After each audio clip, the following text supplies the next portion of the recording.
What is going on, beautiful people? I am Lee Hammock, the diagnosed self-aware narcissist known as mental illness, and welcome to another episode of Self-Aware Narcissist Sundays. This series is for the narcissist, inside the narcissist mind, the therapy sessions, how I work through therapy.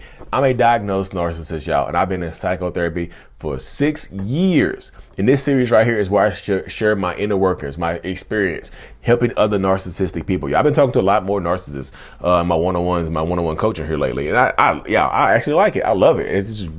I love it. That's my original goal anyway. I absolutely love it. But yeah, today's episode is going to be about one of the frustrating things about being self-aware, y'all. One of the most frustrating things about being aware on this journey of self-awareness, and that is the memories, y'all.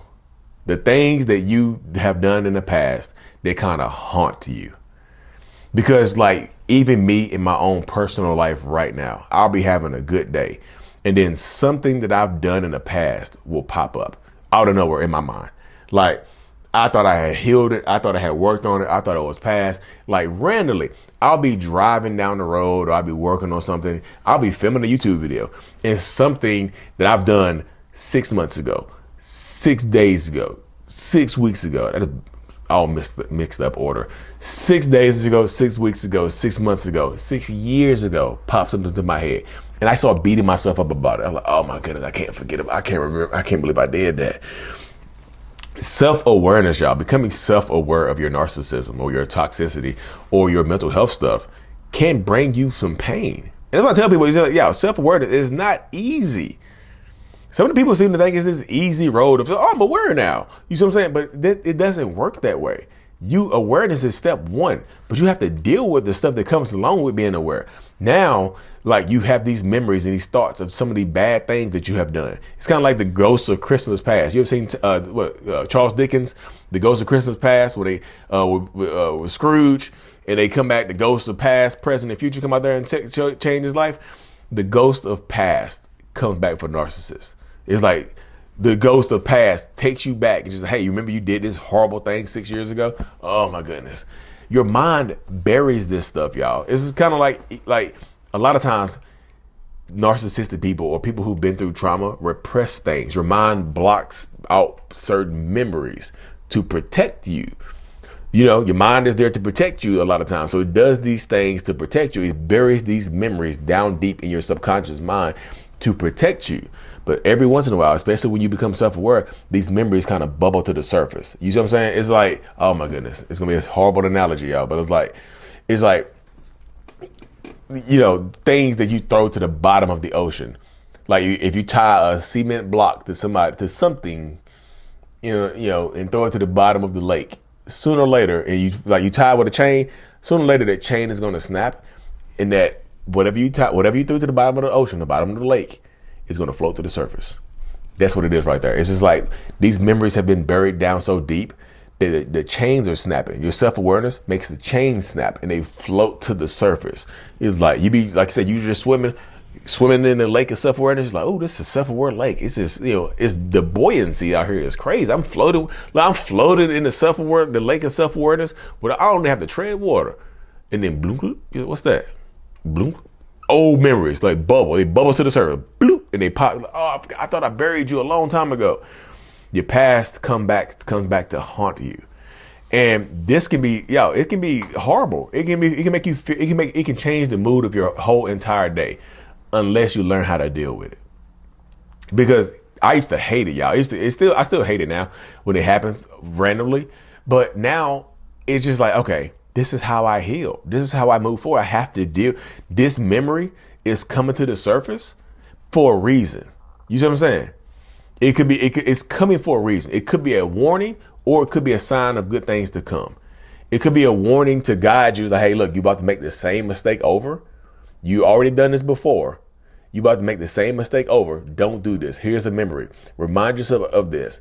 Deal with the past to help you with the future. You see what I'm saying?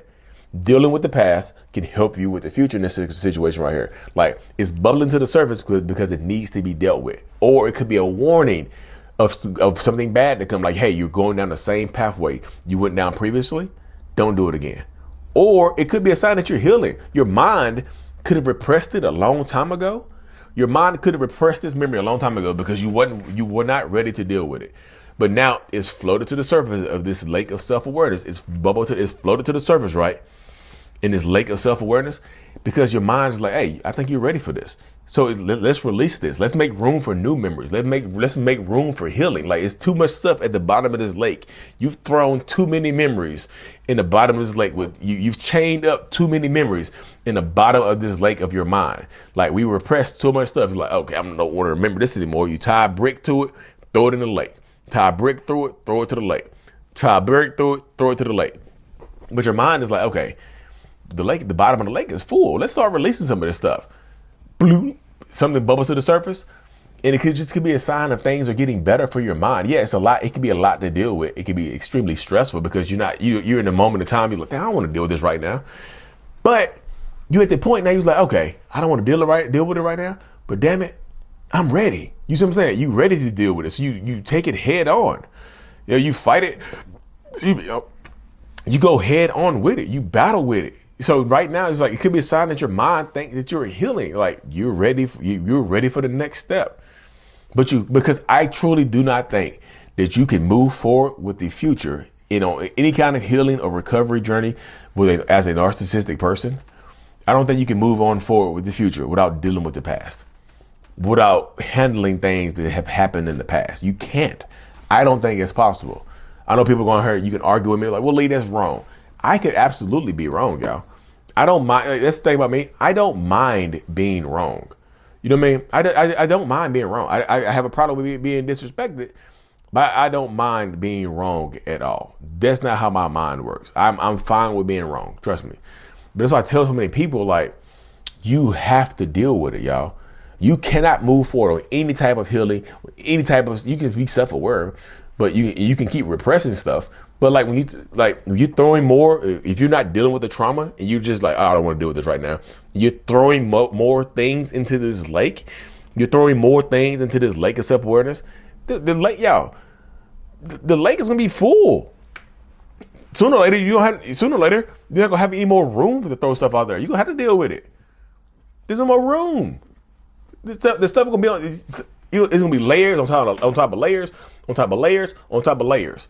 You will start layering this lake. It's not an endless lake, y'all. This is a limited room lake.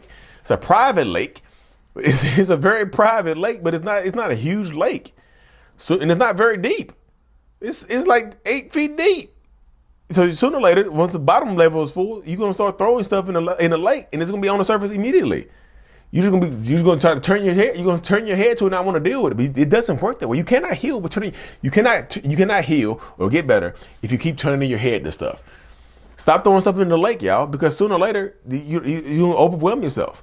You need to make room for new things. Because you might be traumatized as a kid. A lot of that stuff in the lake might be stuff that you thrown in there when you were a kid, right? A lot of the stuff you thrown in there when you were a kid and you couldn't deal with it as a kid, right? So the lake is already full. This is, I don't think people realize, childhood trauma actually absolutely exists, but childhood trauma doesn't stop trauma doesn't stop in your childhood, y'all. It doesn't. Trauma does not, look, childhood trauma is real, but trauma doesn't stop in your childhood. You're going to have more traumatic experiences as an adult. That lake is going to be overwhelming and full as hell, y'all. And that's when you're going to be depressed. That's going to lead to anxiety. Going to lead to some other things going on inside of your mind. Deal with the stuff right now. Stop throwing things in this lake and deal with it right now. Because if you do not deal with it right now, you're going to live a life of sadness and turmoil and just hurt and pain. And you're going to be, it's going to suck. Your life is going to suck. It's not going to get better. Well, Lee, I'm a self-aware narcissist now. Who cares? You can be self-aware and still be a bad person, still be horrible. I know quite a few self-aware narcissists on multiple platforms that just have a diagnosis letter and no conscience. The diagnosis letter does not mean that you have a good conscience with you. You still be a horrible person. I'm diagnosed with narcissist. Hey guys, I'm a diagnosed narcissist, and here's why I do what I do, and I'm still a horrible person. That's what I do. I love it. But that's how it is, though, y'all. Healing takes time, y'all. Healing and growth take time. Don't beat yourself up on this journey, y'all. It's a journey of healing and growth. Stop throwing things in the lake of your mind. Stop tying the chain to it. Deal with it right now in the present. Apologize right now. Make amends right now. Say I'm sorry right now. Change your behaviors right now so you can stop throwing things in this lake of shame, this lake of despair, this lake of regret, this lake of pain. Stop throwing things in this lake and work on you. Empower you. Because I'm telling you, shame is a great provocation for narcissists and toxic people, y'all. Powerful episode today, don't you think? Anyways, y'all, thank y'all for tuning into another episode. I'm truly grateful for y'all being here. Again, I'm more than open to suggestions about this stuff. Like and subscribe for more. And as always, mental illness is out. Peace. Oh my God. What is going on, beautiful people? Thank you so much for making it to the end of my video, watching it all the way through, y'all. If you haven't already, go ahead and hit that subscribe button, y'all. Turn on notifications so you don't miss a video and whatnot, and so we can help reach more people. Like I said in the beginning, the self-love brand is available. I have a self-love journal that's available on Amazon as well to help you rebuild that self-love. Lee Hammock, I Love Me, on Amazon and whatnot. I also do one-on-ones over Zoom and such as well, y'all. Like and subscribe for more. Mental illness is out. Peace.